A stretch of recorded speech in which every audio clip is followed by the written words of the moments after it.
Olá, olá, sejam bem-vindas e bem-vindos ao programa Elas no Comando. Como eu sempre digo, elas no comando de suas próprias vidas.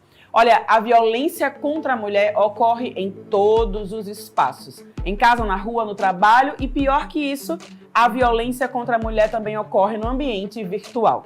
Uma pesquisa feita pelo Data Senado na edição de 2021 revela crescimento de 4% na percepção das mulheres sobre a violência em relação à edição anterior de 2019. Para ajudar a combater essa violência de forma mais efetiva, esse ano, no dia 8 de março, foi sancionada a Lei 14.310, que determina o registro imediato em bancos de dados mantidos pelo Conselho Nacional de Justiça de medidas protetivas decretadas por juiz a favor de mulheres vítimas de violência.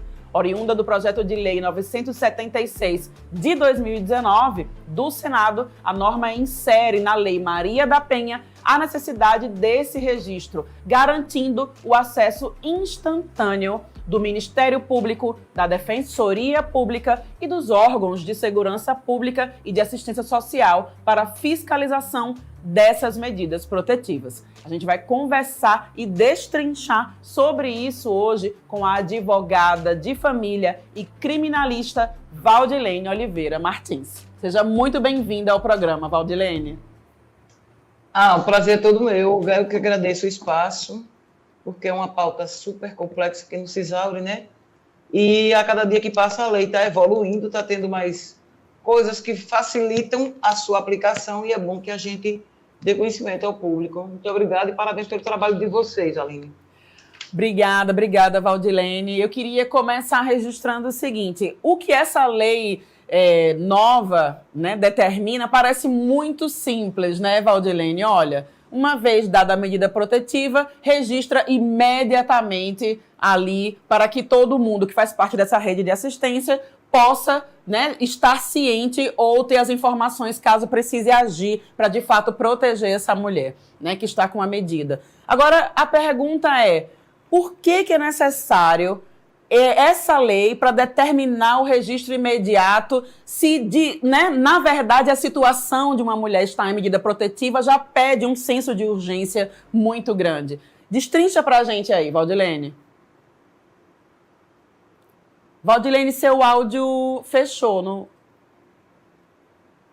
Pronto. Então, o Brasil funciona muito assim, né? Tem que ter lei para tudo.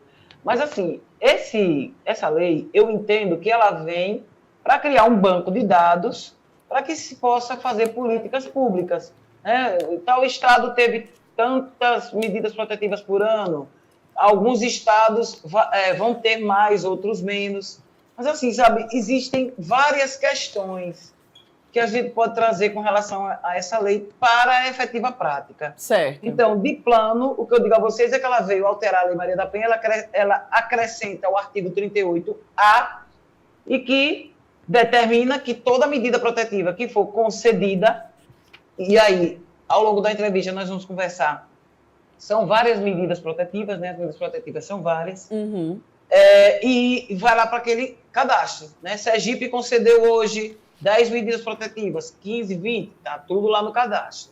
Certo. Então, vai ficar fácil para se saber o número de medidas protetivas concedidas por mês, por ano, né, de cada estado, e assim ter um termômetro do grau do índice de violência daquele estado e o que se pode fazer, as políticas públicas, e o que pode se criar para frear, prevenir ou erradicar isso aí. Entendi. Então, só para entender aqui, esses dados não eram também compilados de uma forma conjunta, é isso? Vem ajudar isso? Tem, por exemplo, tem estados que, se você procurar saber, tem estados que você entra no site da Secretaria de Segurança Pública e tem todos esses índices lá. Tem índice de violência contra a mulher, índice de feminicídio, tudo. Outros estados não. O nosso estado, por exemplo, se você quiser, esses índices você tem que pedir no CEACRIM. Ele não está acessível assim para quem quiser ver. E essa questão de quantas medidas protetivas foram concedidas mês, ano, sempre está assim, sob poder sob controle do Poder judiciário essa quantidade. Então, não é um dado assim que todos e todas saibam. E o CNJ fazendo isso, ele centraliza essas informações, né, a ponto de se ter uma forma unificada de catalogar esses dados. É porque, sendo solto, né, como estava, a forma de catalogação pode ser diferente e isso dá uma diferenciação nos índices, né? E assim, sendo concedido, vai direto para o CNJ, fica uma forma unificada de se catalogar esses dados. Só que dentro disso aí, Isabeline, tem tanta coisa que a gente pode conversar, a gente que atua na prática, tanta coisa que são várias coisas. Eu vou aguardar as suas perguntas. Vamos. E vou... Vamos. E vou... Antes de fazer uma pergunta mais prolongada, queria só confirmar a respeito desse banco de dados o seguinte: vai unificar, vai ter acesso mais fácil e eu tenho, então, vou ter também acesso a dados nacionais. Por exemplo, você que é uma advogada criminalista de família, você pode querer acessar do Maranhão, do Rio Grande do Sul, do Mato Grosso. Mas esse acesso não é assim para todo mundo, não. O acesso vai ser para os órgãos de segurança pública, de assistência social, né, que geralmente são as prefeituras e o Estado, para Ministério Público, Defensoria Pública. Certo. Né? Então não é assim, não é qualquer pessoa que chega lá e acessa. Tá. Então, no final, esses índices podem sair, sim, tanto por Estado como nacionalmente, ditos pelo CNJ.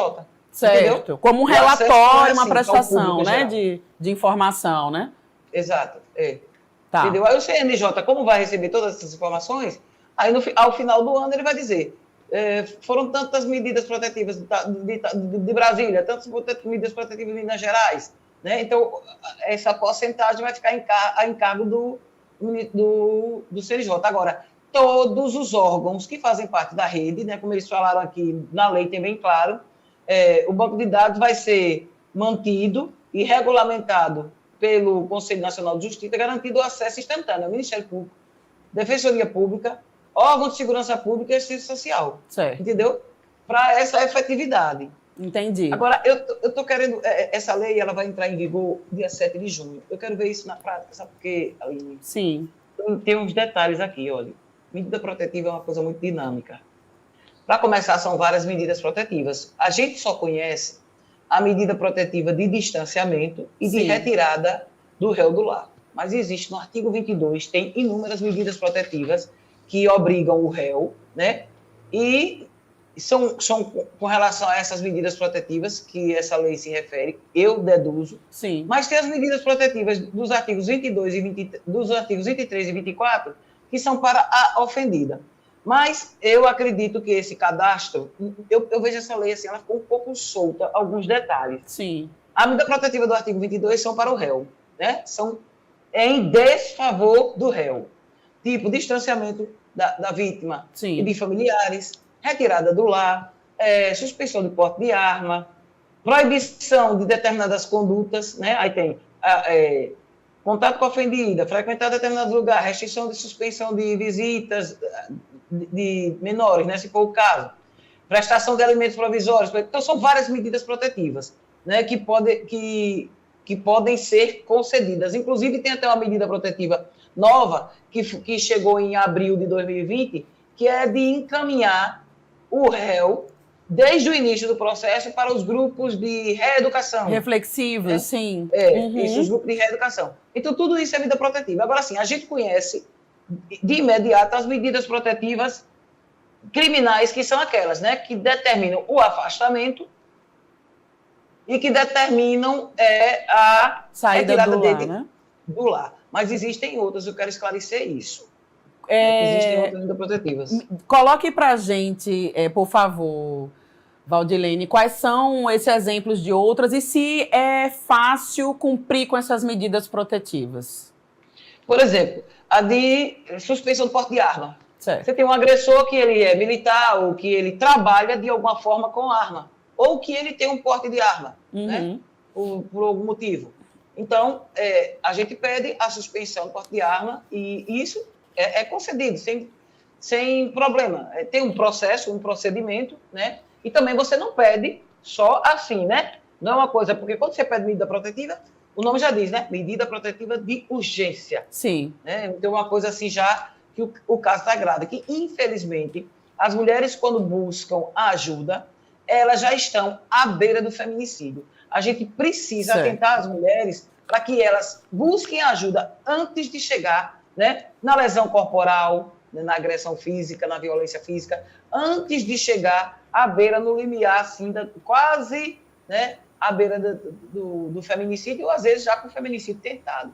A gente tem que ajudar essas mulheres que elas percebam, né, buscar ajuda, buscar o CREAS do seu município, buscar a Coordenadoria Municipal de Políticas para as Mulheres do seu município, alguns municípios que têm CREAM. Então, assim, buscar ajuda. Conselho Estadual de Direito da Mulher, ver onde é que você pode conversar, né? Você pode falar com a assistente social, falar com um advogado ou um advogado, porque é bom, com uma psicóloga, porque é bom que se frise que as delegacias nem sempre são as principais portas de entrada. Né? A gente fala muito, prestar boletim de ocorrência e tudo, mas nem toda mulher tem essa força de imediato para prestar um boletim de ocorrência. Exato. A dependência financeira é o maior fator. A dependência psicológica, não tem autonomia, não tem para onde ir, não tem o que fazer com as crianças, não tem como se sustentar. Então, assim, é muito difícil. Pode prestar um boletim de ocorrência, mas nem sempre ela está fortalecida a ponto de fazer isso. Então, ela pode ser encaminhada para um acompanhamento psicológico. Então, o que eu fico a perguntar sobre essa lei é assim: as medidas protetivas, elas podem ser concedidas, pronto. A lei diz, né, que o juiz ou a juíza tem 48 horas para apreciar. O que quer dizer para apreciar? Apreciar, ver, dizer que concede ou que não concede. Certo? E aí vai para o cadastro. Só que acontece de, em algum momento, aquela medida protetiva, a própria vítima pedir para retirar. Sim. Aí você faz assim: como assim? Pode acontecer sim. Olha, gente, uma vítima pode pedir para retirar uma medida protetiva porque está coagida. Claro. Ela pode pedir para retirar uma medida protetiva porque não tem força psicológica para seguir. Ela pode pedir para retirar a medida protetiva porque o cara pediu perdão e ela perdoou. Sim. Sabe? Então, assim, o que eu quero ver é a prática. Tá. Eu sou juíza, concedo hoje a medida protetiva, daqui a um mês, por exemplo, 15 dias, aquela mulher faz um pedido para retirar, né? Vai ser atualizado esse cadastro? Sim. Eu vou informar o CNJ que aquela medida já não existe mais? Ou ela vai continuar lá, você está entendendo, como se estivesse vigente? Sim. Qual é o caminho da retirada, Valdilene? Uma vez ela vai pedir a uma advogada, qual é o caminho? Olha, é assim, nem toda mulher tem assessoria jurídica, apesar da lei, nos artigos 27 e 28, dizer que é obrigatória. E se a mulher não tiver condições financeiras de contratar, o Estado tem que dar através da Defensoria Pública ou da Advocacia Dativa, porque a Advocacia Dativa é a advocacia que está ali, que faz o serviço e o Estado paga, né? Que não é a Defensoria, mas que está ali para suprir o déficit de recursos humanos que tem na Defensoria Pública. E a gente sabe que nós temos 75 municípios aqui e nem todos têm Defensoria Pública. Se eu não me engano, a última vez que eu vi, eram 12 municípios que tinham Defensoria Pública. Então, assim, é um déficit terrível, né, de recursos humanos. Não que os defensores e as defensoras não estejam exercendo sua profissão, pelo contrário, é porque é humanamente impossível suprir, né, toda a demanda com tão pouca gente. São necessários então, assim, mais defensores e defensoras, né? Precisava de muitos mais. E todo município deveria ter minimamente 3, 4 defensores e defensoras, mas não tem, né? Delegacias especializadas, 75 municípios, nós só temos 6. Pouquíssimo. Só temos 6, então assim. E só uma trabalha em plantão, que é a daqui de Aracaju.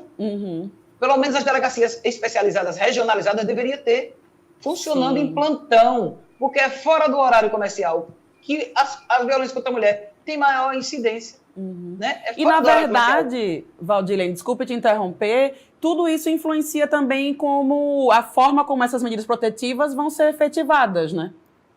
Sim, para essa fiscalização, né, do cumprimento, tem as patrulhas Maria da Penha, as rondas Maria da Penha, que pode ser feito com a Polícia Militar ou com a Guarda Municipal, né? Aqui em Aracaju tem com a Guarda Municipal, em Estância tem com a Polícia Militar. Então, não importa com quem é feito, o que importa é poder fiscalizar. Os casos mais graves, né, a patrulha ou a ronda está sempre por ali, que a patrulha Maria da Penha e a ronda Maria da Penha tem 2 finalidades.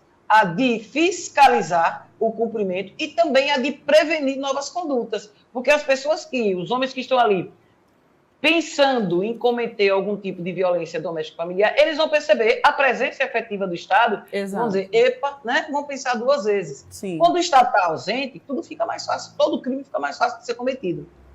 Então, uma das coisas que eu questiono com relação a essa lei é assim, pronto, falei isso. A medida protetiva daqui a um mês não está valendo mais. Vai informar? Beleza, vamos informar. Se vai informar ou não.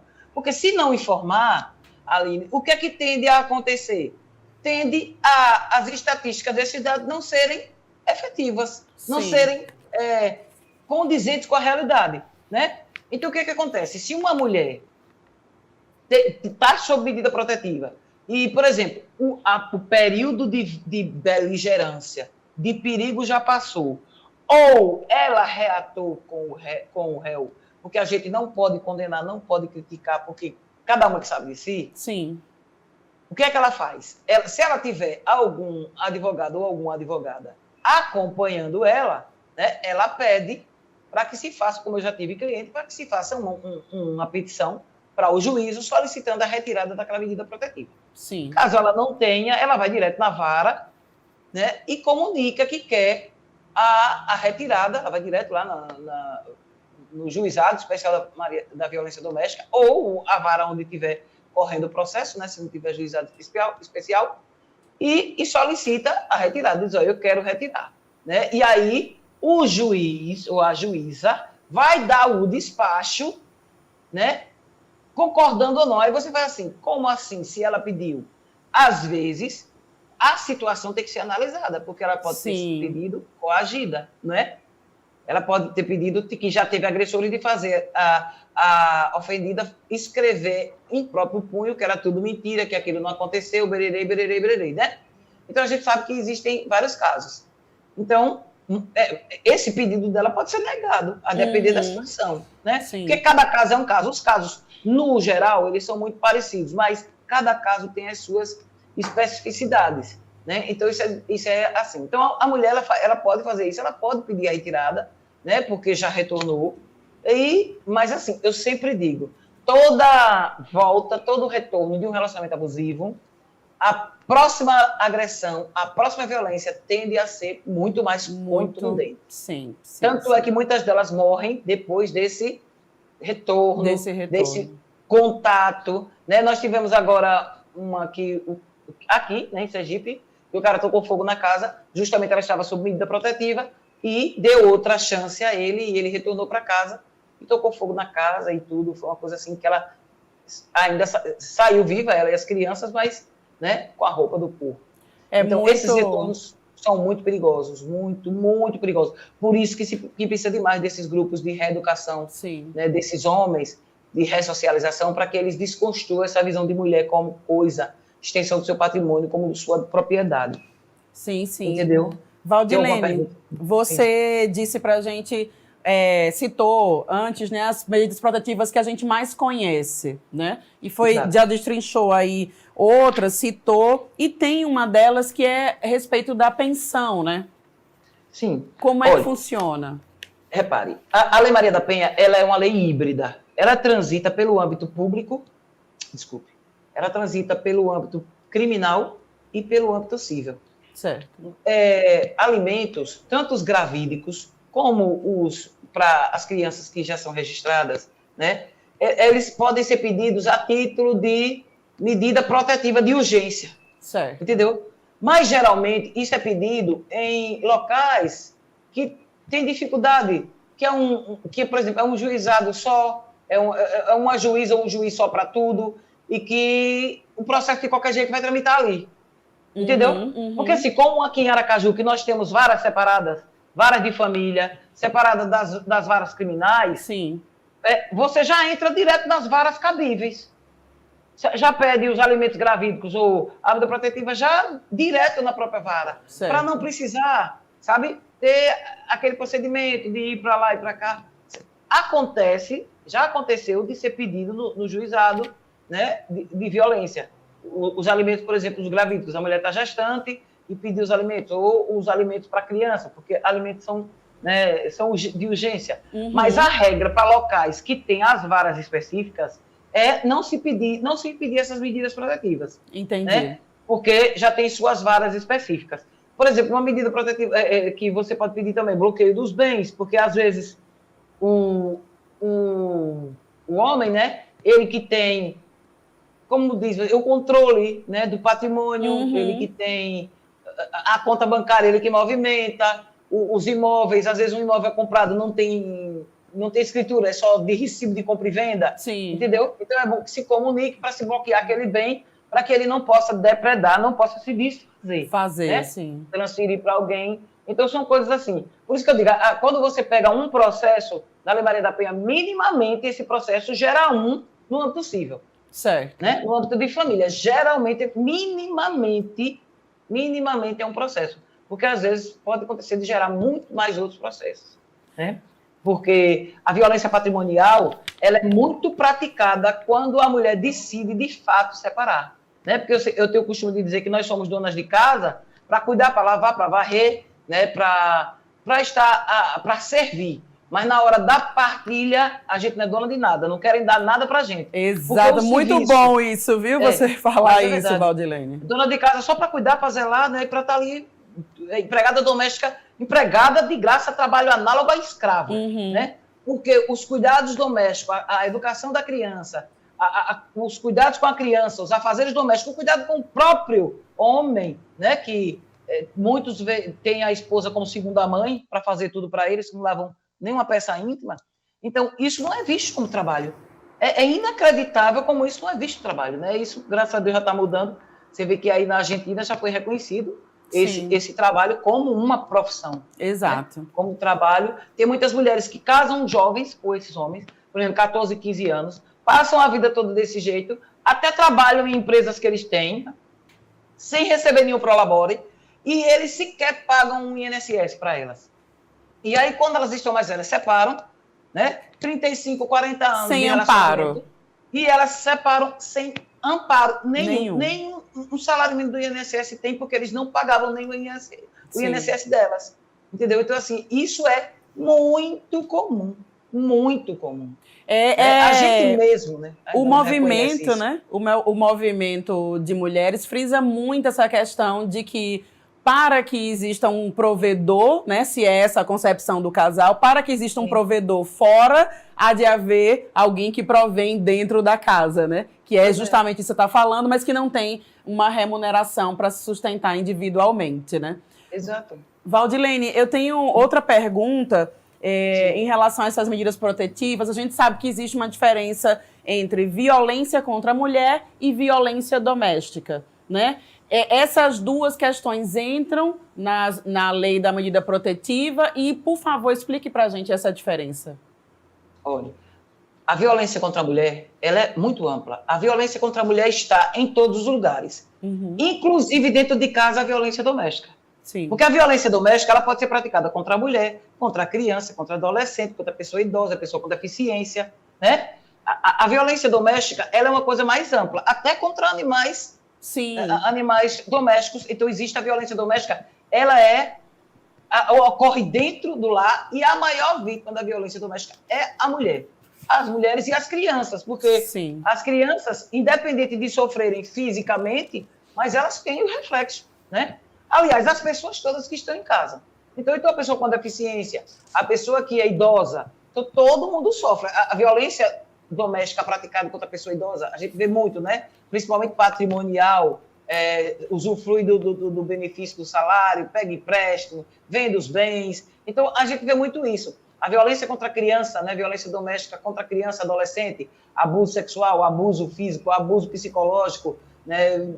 Barbaridades que a gente vê por aí. Então, a violência doméstica é isso. Aí você pode perguntar, o homem pode sofrer violência doméstica? Pode. Só que, assim, a gente não tem índices nem estatísticas desse tipo de violência. Sim. A gente tem violências praticadas contra a criança, adolescente, contra a pessoa idosa, a pessoa com deficiência, contra a mulher, mas contra homens, até porque a violência que é mais praticada, ela é aquela violência física, né, que o homem, de regra, é o autor.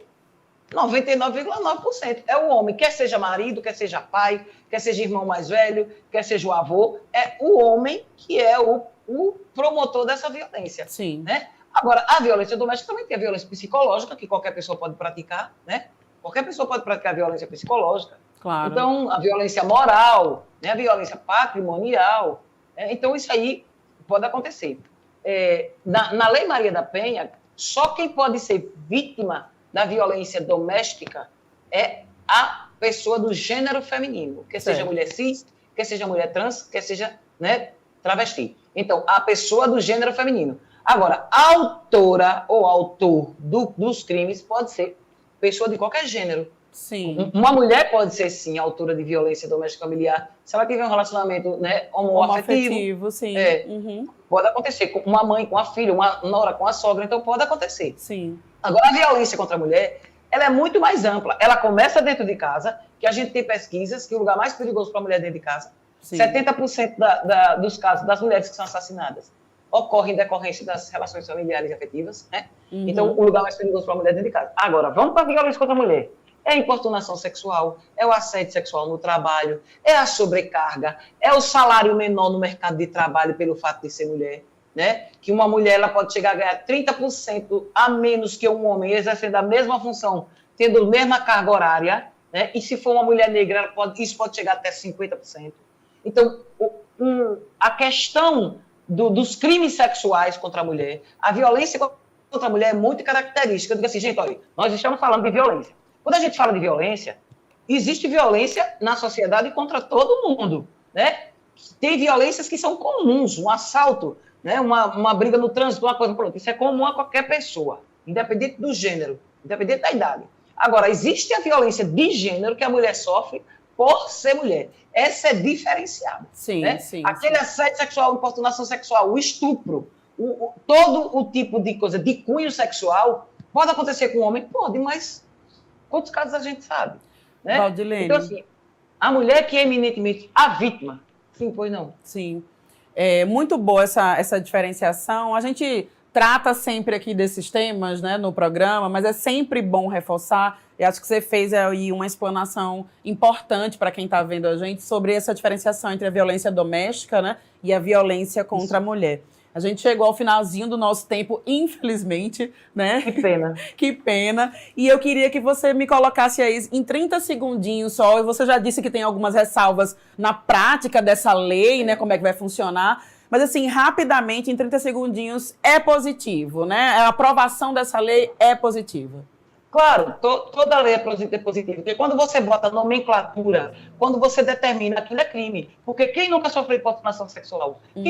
Muitas mulheres já sofreram violência doméstica familiar, mas não se tinha isso como crime, né? Não se tinha isso como crime. Então, essas leis são de extrema positividade. Agora, o que acontece na prática? Então, um delegado de polícia, uma delegada de polícia, não tem acesso aos processos que correm em segredo de justiça.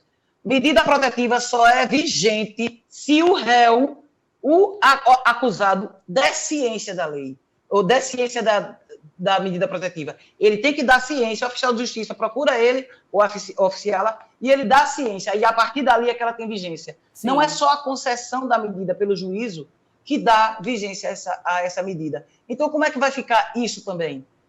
Isso é uma dúvida que eu tenho. O juízo vai informar se o réu deu ciência ou não? Entendeu? Sim. Então, a gente tem que falar mais uma hora sobre essa lei. Eu ainda tenho alguns poréns. Exatamente. Bom, você já disse a gente que ela entra em vigor dia 7 de junho e eu espero que mais adiante, com o tempo passado aí da vigência dessa lei, a gente possa voltar aqui para conversar. Bom, e aí agora na prática, como é que foi, né? Que é justamente onde você quer ver também. Olha, Valdilene, muito obrigada por você estar aqui com a gente, esclarecendo tudo isso. Já te aguardo aqui no próximo encontro, quando a gente for avaliar toda essa questão, tá? E o programa está aberto para você. Eu que agradeço muito o espaço. É de primordial importância a gente falar sobre essa pauta. Muito obrigada e parabéns para vocês mais uma vez. Obrigada, Valdilene. Até a próxima. E obrigada também a você que assistiu o programa de hoje e a você que vai assistir ele reprisado. Continue acompanhando a programação da TV Alesi, interagindo e seguindo as nossas redes sociais. Facebook e Instagram, @TVAlese 5.2, no Twitter, @TVAlese, e acesse o QR Code no canto inferior da tela, que ele te dá acesso a todo o conteúdo disponível no nosso canal do YouTube. E também fique à vontade para mandar dicas e sugestões de pautas para o nosso WhatsApp através do número 79988483198. Até o próximo Elas no Comando. Tchau, tchau!